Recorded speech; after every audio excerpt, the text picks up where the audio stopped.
ମୁଁ ଚନ୍ଦନ ମୋର ନୂଆ ୟୁଟ୍ୟୁବ୍ ଚ୍ୟାନେଲ୍ ଷ୍ଟୁଡେଣ୍ଟସ୍ ପଏଣ୍ଟକୁ ସ୍ୱାଗତ।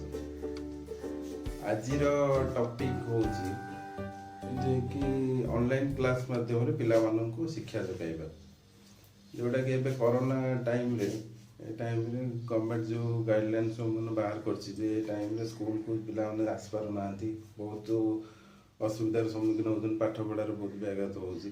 ସେଥିପାଇଁ ଏବେ ଅନଲାଇନ୍ ମାଧ୍ୟମରେ ପିଲାମାନଙ୍କୁ କିପରି ସେମାନେ ପାଠ ପଢ଼ିପାରିବେ, ସମ୍ପୂର୍ଣ୍ଣ ନ ଜାଣିପାରିଲେ କିଛିଟା ବି ପିଲାମାନେ ଜାଣିପାରିବେ, ସେ ବିଷୟରେ ନେଇକରି ମୁଁ ଗୋଟେ ଟପିକ୍ ଆଣିଛି 6th କ୍ଲାସ୍ର ପିଲାମାନଙ୍କ ପାଇଁ, ଯେଉଁଟାକି ଉଦ୍ଭିଦର ଅଂଶବିଶେଷ କେଉଁମାନେ ସେମିତି ଜାଣିବେ।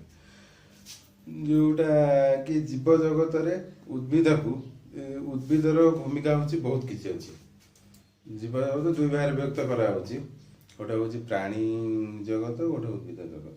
ଆଉ ଉଦ୍ଭିଦ ଜଗତ ବିନା ପ୍ରାଣୀ ଜଗତ ତିଷ୍ଠି ପାରିବ ନାହିଁ। ଆଉ ମୁଁ ଗୋଟେ ଛୋଟ ଉଦ୍ଭିଦ ଆଣିଛି, ଉଦ୍ଭିଦର କିଛି ଅଂଶ ବିଷୟରେ ପିଲାମାନେ ଜାଣିବେ।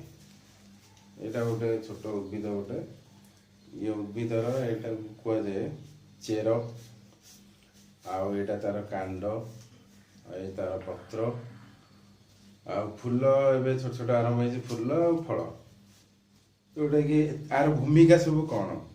ଚେର ହେଲା ମାଟି ତଳେ ରହିବ, ମାଟି ତଳୁ ତାର ପାଣି ସଂଗ୍ରହ କରିକିରି ଯେଉଁଟାକି ଗଛକୁ ଯୋଗେଇବ।